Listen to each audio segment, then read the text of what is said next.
자, 우리 이번 시간은 17강 전반사와 전자기파 여기에 대한 얘기를 할 건데, 일단 스넬의 법칙을 한번 다시 떠올려 봅시다.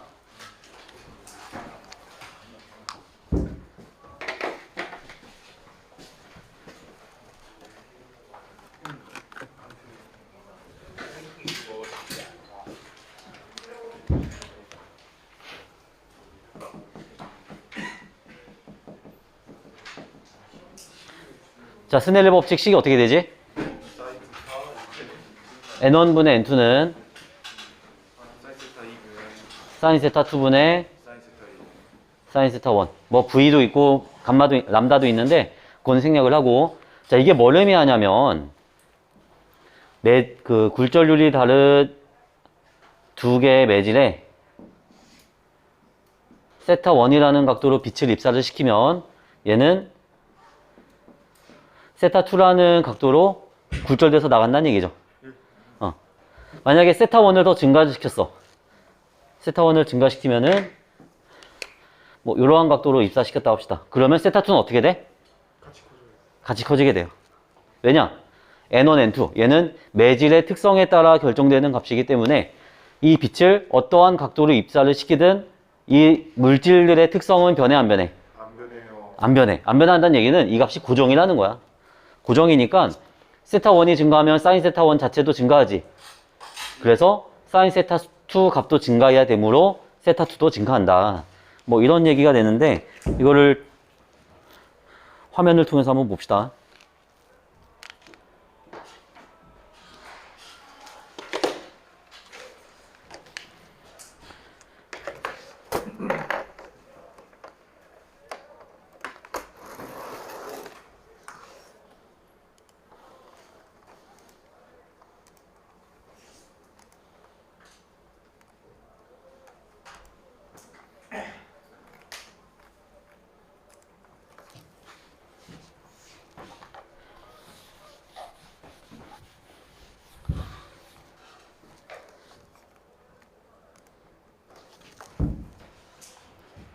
자, 화면 잘 보이나요? 이거 여기 연한 색깔까지? 응. 자, 여기 화살표 있는 부분에서 빛을 쏘고 있는 거야.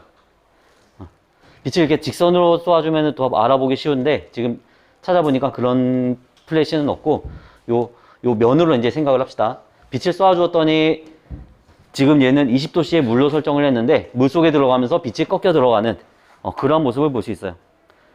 자, 입사각. 빛을 입사하는 쪽에서의 각도를 입사각. 몇 도? 지금 45도로 쏴줬어. 그랬더니 물속에 들어갈 때는 빛의 각도가 몇 도가 됐어? 32도가 되죠. 반사각은 몇 도일까? 반사각. 자, 얘가 빛이 들어갈 때 전부가 다 굴절돼서 들어가는 게 아니고 약간 연한 형태로 해서 반사가 되는 애들이 있지. 이거 연한 형태로 됐다는 얘기는 뭐냐면 100이라는 빛이 들어왔을 때, 100만큼 에너지를 가진 빛이 들어왔을 때 일부는 들어가고 일부는 굴절해서 나간다는 의미예요. 대략 뭐 80은 들어가고 20은 나간다, 이런 식으로 생각하면 되겠죠. 어쨌든 간에 굴절해서 들어가는 각도는 32도인데 반사돼서 나오는 각도는 몇 도일까 이거?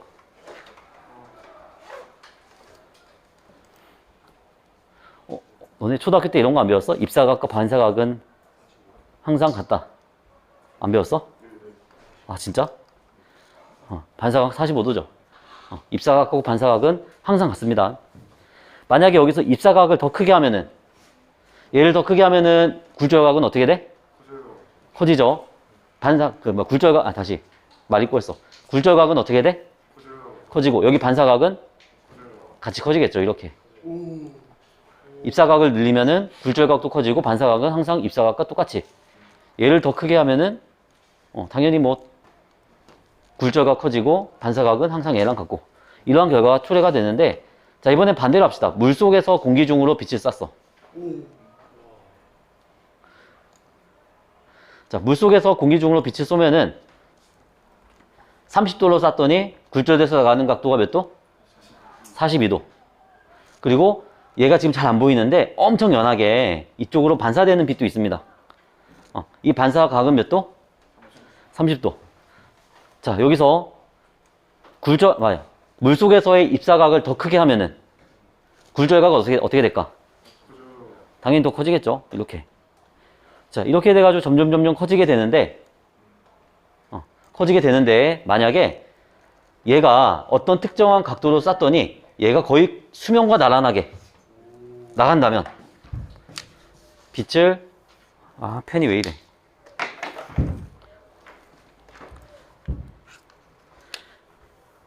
자, 빛을 어떤 각도로 쏴줬더니 이제 여기서 수면하고 거의 나란하게 나가. 수면하게 나란하게 나간다는 얘기는 굴절각이 몇 도다? 90도라는 얘기죠. 이런 상황이 발생을 할 수 있을까 없을까? 발생할 수 있겠죠. 왜냐면 입사각이 커지면 굴절각이 당연히 커지기 때문에. 근데 문제는 뭐냐면 여기서부터야. 만약에 이 각도보다 더 큰 각도로 빛을 입사시키면 어떻게 될 것인가? 태우 리액션 좋아. 자, 방금 빨간색으로 그린 선은 굴절각이 90도를 가정하고서 그린 거죠. 그럼 만약에 이 각도보다 더 큰 각도로 빛을 입사시키면 어떻게 될 것인가? 물 밖으로 빠져나가는 빛이 있을까 없을까? 없죠. 없게 돼요. 그런 빛 없이 전부가 다 물속으로 반사하게 됩니다. 이러한 현상을 뭐라고 하냐면 전반사라고 하는 거야. 반사가 일어나기는 하는데 전체가 다 반사한다. 아까 전에 보면은 지금 여기 보면은 44도로 입사했더니 44도로 반사되는 빛이 있지. 그러면서 일부는 또 69도로 빠져나가고 있어. 그런데 전반사가 나타나게 되면은 굴절해서 나가는 빛이 있다 없다? 없다는 얘기입니다. 자, 우리 144페이지에 전반사의 정의를 한번 다 같이 읽어보자. 시작. 빛이 한 매질에서 다른 매질로 진행할 때 굴절 없이 전부 반사하는 현상. 굴절하는 빛이 없이 전부가 다 반사하는 현상을 전반사라고 한다. 그럼 전반사가 되는 모습을 봅시다. 얘를 입사각을 점점점 크게 하면은 굴절각이 점점점 커지면서 특정 각도 이상에서는 굴절에 나가는 빛 없이 전부가 다 반사하는 현상이 나타나요. 그래서 얘보다 크면 당연히 빠져나가는 빛이 없겠지. 자, 이런 현상을 전반사라고 하는데, 그러면 전반사라는 거는 어느 상황에 일어날 수 있는지 한번 따져봅시다.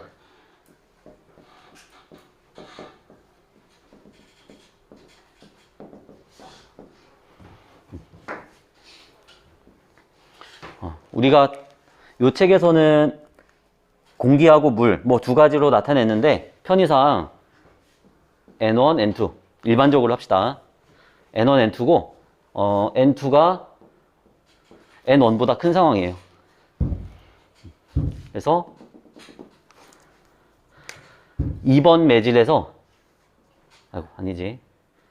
2번 매질에서 1번 매질 방향으로 빛을 쐈더니 빛이 굴절하는 각도가 90도가 됐어. 이때 이 각도를 세타라고 합시다. 세타 C. 세타 C의 명칭은 이따가 얘기하기로 하고, 자, 세타 C라는 각도로 입사를 시켰더니 얘가 굴절각이 90도가 됐어. 그러면 이 상황을 저 스넬의 법칙에 적용을 한번 해보자. N1분의 N2는 사인 얼마? 세타 C 세타 C분의 사인 90도. 90도가 되겠지. 그럼 사인 90도 얼마야 이거? 1이죠. 그러니까 사인 세타 C는 얼마다? N1분의 아니죠. N2분의 N2분의 N1이다. 이런 말이 돼. 그런데 사인 값은 범위가 어디야? 사인 세타의 범위는 어디서부터 어디까지야? 0부터까지? 마이너스 1부터 1까지지. 이런 거 안 배웠어, 수학 시간에? 배웠어요. 마이너스 1 뭐 몰라도 됩니다. 그냥 사인 세타 값은 항상 1보다 크거나 작죠? 1보다 같거나 작지? 즉, 이 값은 1보다 같거나 작아야 돼.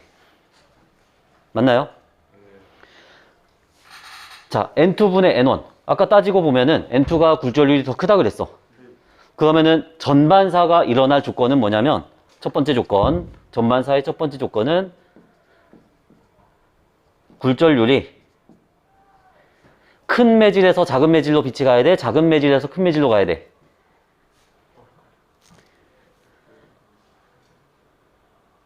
큰 곳에 작은 곳. 굴절률이 큰 매질에서 작은 매질 방향으로 빛이 입사해야 됩니다. 자, 두 번째 조건. 입사각이 여기 세타 C보다 커야 돼? 작아야 돼? 세타 C보다 작으면은 굴절각 작아지면서 물 밖에 나가죠? 세타 C보다 커야지만 나가는 거 없이 다 들어오겠지? 입사각이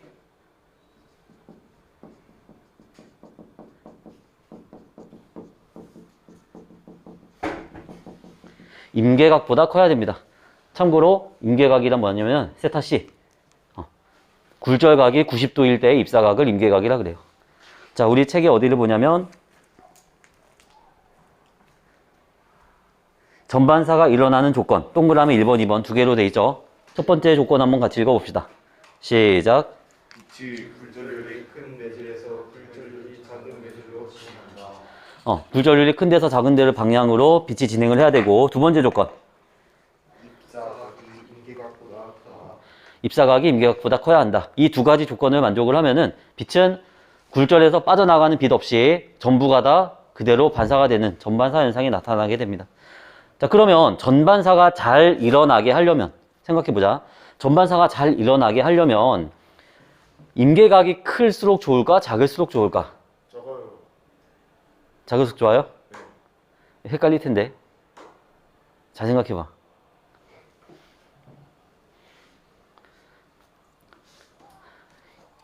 전반사가 잘 일어나려면 임계각이 클수록 좋아? 작을수록 좋아? 작을수록 좋죠. 예를 들어서 만약에 임계각이 10도다. 그러면 10도보다 큰 각도로 입사만 되면은 전반사 일어나는 거 아니야? 10도보다 큰 각도면은 뭐 11도부터 90도까지 다 되겠지? 임계각이 60도다. 그럼 60도보다 큰 각도에서 전반사가 일어나는 거지? 그럼 60도보다 큰 각도면은 61도부터 90도까지. 누가 전반사가 잘 일어나는 거야? 임계각이 작을수록. 자, 그러면 임계각이 작다는 말은 뭐냐면 임계각은 n2분의 n1인데 이 값이 작아. 작다는 말은 n2하고 n1의 차이가 크다는 얘기야, 작다는 얘기야? 크다는 얘기죠. 즉, 두 물질의 굴절률의 차이가 클수록 전반사가 잘 일어나게 됩니다. 그것도 이제 요 식을 통해서 찾아낼 수 있겠지. 자, 그럼 이런 전반사를 어디에서 이용을 하냐면 우리 145페이지를 봅시다. 그 첫 번째 쌍안경, 잔망경, 내시경, 광케이블 이 네 가지가 있는데 다 그냥 집어치우고 그 밑에 광통신부터 보자. 광통신이 뭐야? 통신을 하는데 뭘로 하는 거야? 빛을 가지고 하는 거예요. 여러분들은 태어나서 지금까지 인터넷이 다 광케이블이었어.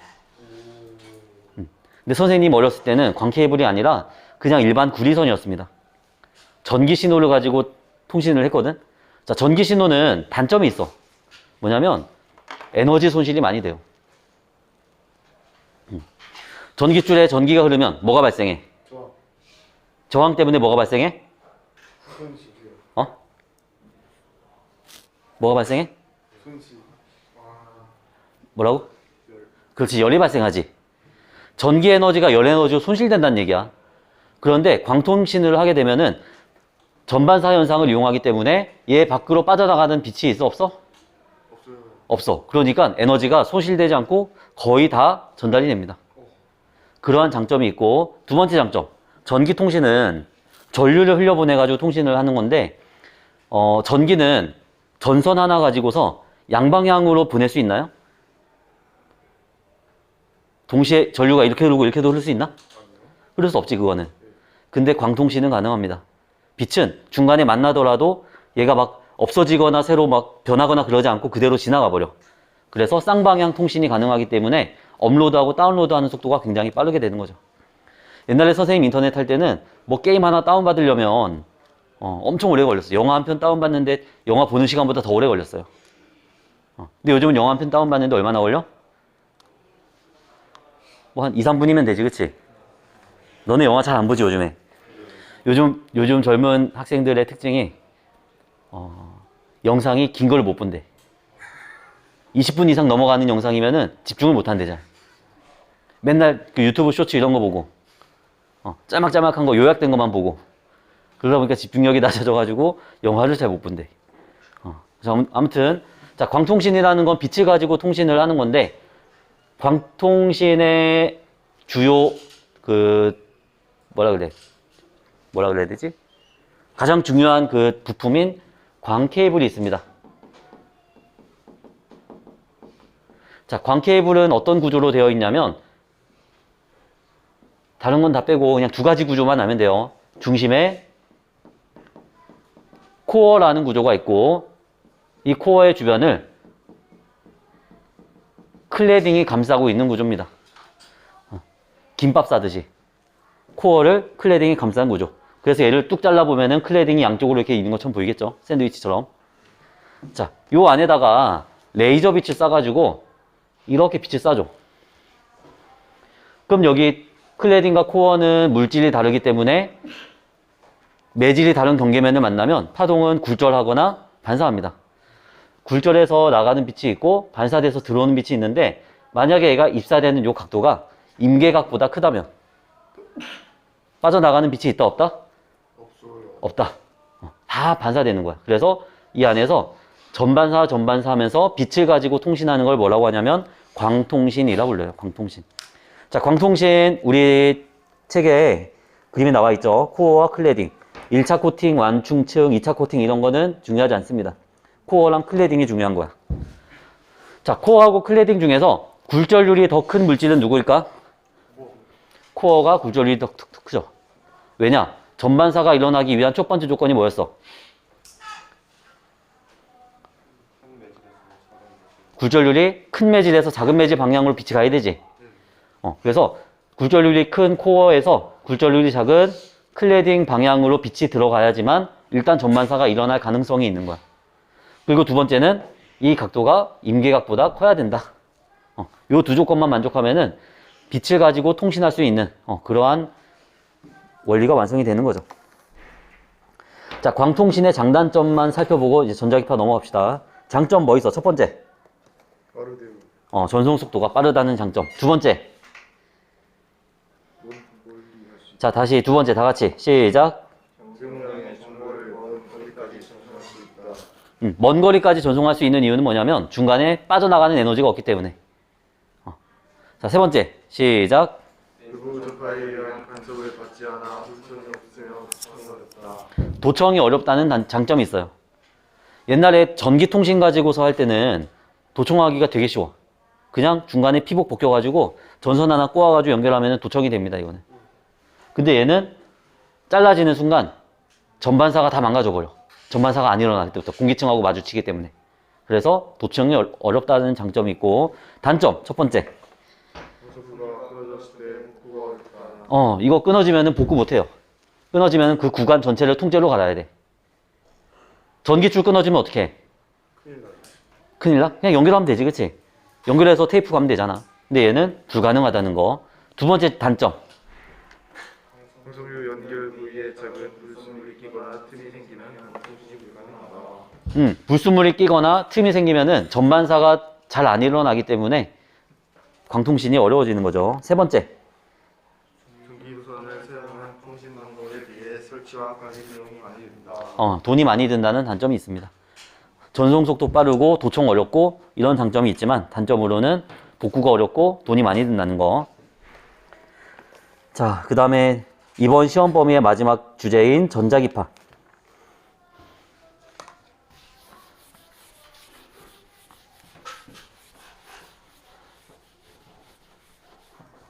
참고로 여기 전반사 단어는 스넬의 법칙만 잘 이해하고 있으면은 크게 어려울 게 없을 겁니다, 이거는. 전자기파. 전자기파는 한 글자로 뭐라 그랬어? 빛이라 그랬어요. 옛날 과학자들은 전기적인 현상이랑 자기적인 현상이랑 전혀 별개라고 생각을 했습니다.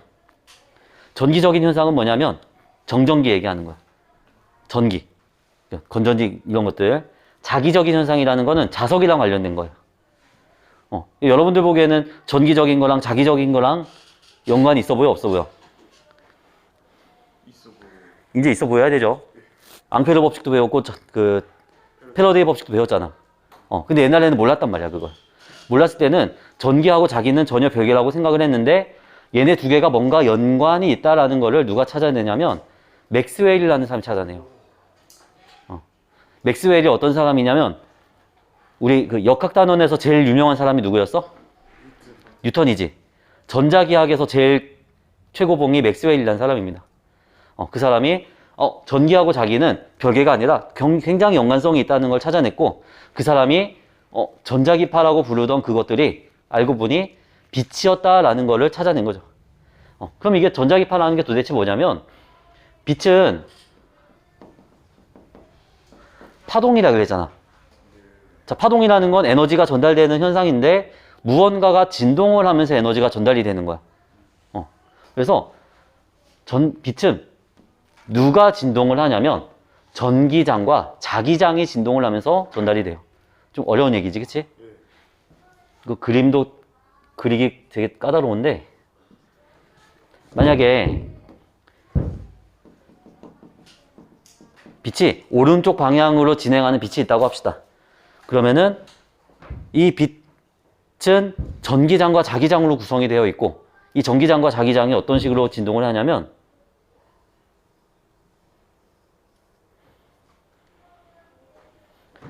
자, 전기장이 이걸 X축이라고 한다면 Y, Z. 전기장이 Y축 방향으로 진동을 하고, 그 다음에 자기장은 Z축 방향으로 진동하면서 나가는 빛이에요. 자, 여러분들이 여기서 꼭 알아야 될 건 뭐냐면, 빛은 전기장과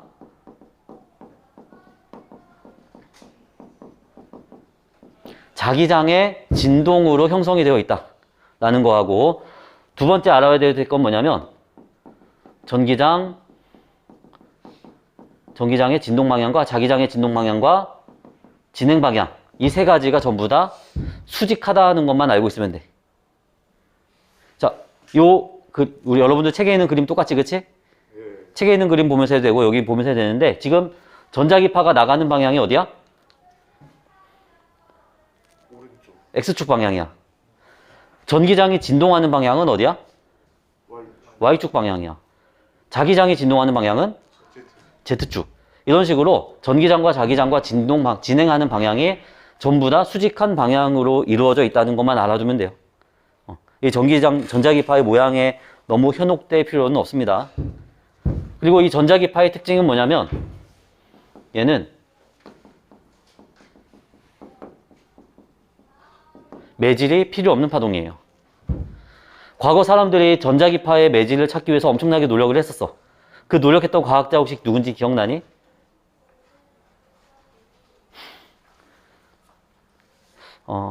칠 7강인가? 그때쯤에 나온 것 같은데. 에테르를 찾기 위해 노력했었지? 7강 맞아? 네. 누구? 이름이에요? 이름이야. 마이클 생물리. 마이컬슨하고 몰리 두 사람이야, 두 사람. 그 두 사람이 전자기파의 매질인 에테르를 찾기 위해서 노력을 했는데 찾았다, 못 찾았다? 못 찾았어. 못 찾았다. 그래서 전자기파는 매질이 필요 없는 파동, 매질이 있어도 되고 없어도 되는 그러한 파동이다라는 걸 밝혀낸 겁니다. 자, 이 전자기파를 파장별로 이름을 좀 구분을 해보자면, 자, 파장이 왼쪽으로 갈수록 어때? 넓고요. 길지. 오른쪽 갈수록 작아요. 짧아요. V는 F 람다. 자, 전자기파는 속도가 고정되어 있는 거지. 다시, 빛의 속도는 매질에 따라 달라지는 거지. 그럼 전부 다 동일한 매질이라고 친다면 빛의 속도는 일정하고, 파장이 길다는 건 뭐가 작아진다? 진동수가 작아진다. 즉, 왼쪽은 파장이 길고 진동수가 작은 빛, 오른쪽은 파장이 짧고 진동수가 큰 빛. 그래서 선생님이 진동수가 큰 빛부터 진동수가 작은 빛 순서대로 전자기파의 명칭을 소개해 주겠습니다. 진동수가 가장 큰 빛은 뭐라고 하냐면 감마선이라 불러요. 감마선. 자, 요 문자는 그리스 문자입니다. 감마. 감마선보다 진동수 조금 작은 거. X선이라 불러요. 그 다음 얘보다 조금 더 작은 거 자외선이라고 합니다. 좀 익숙하지 이제 점점. 자외선보다 진동수 조금 더 작은 거 가시광선이라 불러. 가시광선보다 좀 작은 거 적외선. 적외선보다 좀 작은 거 마이크로파. 들어봤나요? 마이크로파? 마이크로파보다 더 작은 거 전파라 그래. 그래서 전자기파를 진동수에 따라서 또는 파장에 따라서 분류한다면 이러한 이름을 붙여서 분류를 하고 있고, 자, 얘네들이 어디에 사용되는지까지만 알면은 이제 시험 범위가 다 끝납니다. 자, 먼저 감마선. 근데 우리 그거 하기 전에 생각해 보자. 진동수가 크고 작다 그랬는데 빛의 에너지는 진동수에 비례하나 반비례하나? 비례했죠. 자, 빛의 에너지 어떻게 구했어? 빛의 에너지. 이는 HF. 기억나 이거? 우원아 졸지 말고. 우원아 이거 기억나? 에너지는 HF다. 이거 어디서 나왔어? 뭐 공부할 때 나왔어 이거? 왜 도움을 요청하고 있지? 자, 이거 저기 전자의 에너지 준위할 때 했잖아. 전자가 몇 번 궤도에서 몇 번 궤도로 갈 때 방출하는 에너지의 그 뭐 진동수나 파장을 얘기할 때 요식이 나왔었는데, 여기에 E는 광자 한 개 에너지라는 의미였죠. 자, 어쨌든 얘도 빛이기 때문에 광자로 이루어져 있고, 광자 한 개 에너지는 진동수의 비례, 즉 오른쪽으로 갈수록 에너지가 크다는 말이야. 자, 이 에너지가 가장 큰 감마선은 어디에 이용이 되냐면 얘는 암 치료하는 데 씁니다. 생각해 봐봐. 에너지가 큰 빛은 우리 몸에 들어왔을 때 영향을 많이 주겠죠. 세포도 죽이고 DNA도 파괴하고 그런단 말이야. 그러니까 이 빛을 암세포에다 쬐어주면은 암세포가 죽어버려요. 근데 암세포만 골라서 정밀하게 타격할 수 있을까 이게? 그건 안 돼. 그러다 보니까 요 방사선 치료를 하게 되면은 머리카락도 빠지고 뭐 이런 일들이 벌어지는 거지. 그래서 암 걸리신 분들이 방사선 치료한다. 그럼 그 말은 암세포에다가 감마선을 쪼여주는 거구나 라고 생각을 하면 돼요. 이해돼? 그 다음에 감마선 어디다 쓰이냐면 비파괴 검사하는 데 쓰입니다. 비파괴 검사 무슨 뜻일까? 비를 파괴하는 거야? 왜? 김태희 좋아서?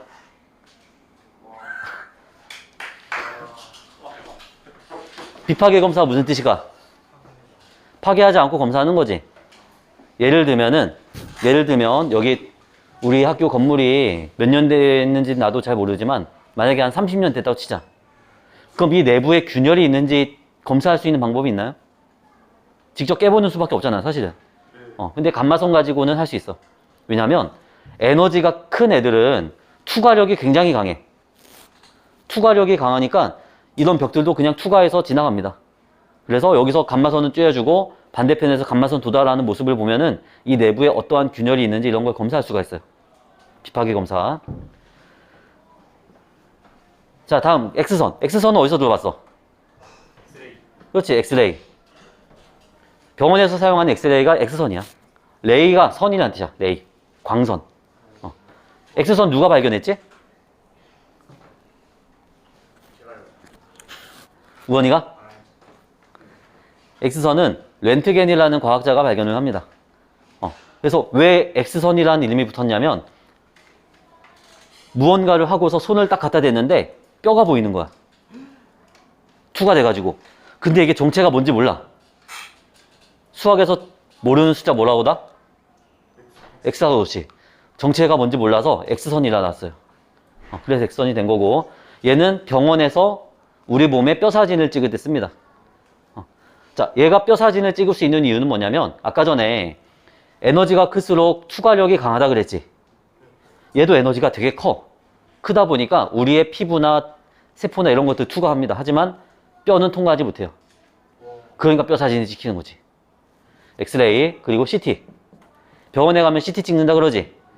엑스레이하고 CT는 사실 똑같은 거야. 단지 엑스레이는 그냥 한 방향에서 사진 찍듯이 찍는 거고 CT는 입체적으로 돌아가면서 이렇게 찍는 거예요. 그 다음에 X선 어디에 이용이 되냐면 공항 검색대에 있었습니다. 공항 검색대 지나가 봤어? 거기 이렇게 어떤 사람, 이제 사람도 통과하고 가방도 짐 올려놔서 통과하잖아. 그 가방 속을 열어보지 않고 그 사람들 뭐가 있는지 다 알아내요. 엑스레이 가지고. 엑스레이 쫙 싸가지고, 그 안에 뭐 칼이 있는지, 뭐 총이 있는지 이런 것들을 다 잡아냅니다. 왜냐? 엑스레이는 투과력이 강하니까 가방을 뚫고 보는 거야. 자, 그 다음 자외선. 자외선은 어디에 이용이 되냐면 얘는 일단 살균하는 능력이 있어. 그래서 컵소독기 같은 거 보면은 자외선 살균기 또는 UV 살균기 이런 거 써 있죠. UV가 자외선이라는 뜻이야. 울트라 바이올레이션. 그래서 얘는 세균을 죽이는 능력이 있기 때문에 살균하는 그런 장치들, 물을 정수할 때도 쓰고 컵을 살균할 때도 쓰고, 또 어디에 쓰이냐면 우리가 자외선을 쪼개 되면은 우리 몸에서 뭘 만들어? 비타민 D를 합성합니다. 우리 몸에서 유일하게 만들 수 있는 영양소 중에 하나죠. 비타민 D. 그리고 얘를 너무 과다하게 째게 되면 어떻게 되냐면 피부암에 걸리기도 해요. 자, 그 다음 가시광선. 얘는 뭐 긴 말 안 하겠습니다. 얘는 사람이 볼 수 있는 빛. 얘는 사람이 보는 빛이기 때문에 이용하는 범위가 엄청나게 많아. 사실 이런 영상장치들, 이것도 다 가시광선 이용하는 거죠. 보는 거니까. 망원경, 현미경 전부 다 가시광선 이용하는 겁니다. 이거는 뭐 너무 흔하니까 넘어가고, 다음 적외선. 적외선은 어떤 빛이냐면 한겨울에 교실에 아무도 안 오고 나 혼자 왔어. 되게 춥지? 근데 사람들이 한둘 계속 모이다 보면은 점점 교실이 따뜻해져요. 따뜻해지는 이유는 사람들이 적외선을 방출해서 그래. 그래서 얘는 보통 열작용을 합니다. 열작용. 그러니까 따뜻함을 느끼게 해주는 빛이다라고 생각하면 돼요. 겨울에 선풍기 같이 생겼는데 날개가 있는 게 아니고 빨갛게 되는 거 있잖아. 뭔지 알아? 생긴 건 선풍기인데 날개 없이 그냥 빨갛게 빡 되면서 따뜻해지는 거. 걔가 적외선을 방출하기 때문에 따뜻한 거예요. 그리고 얘는 어디 이용되냐면 체온을 잴 때도 사용하죠. 체온기. 우리가 방출하는 적외선을 감지해가지고 몇 도인지 찾아내는 거예요. 그 다음에 리모컨.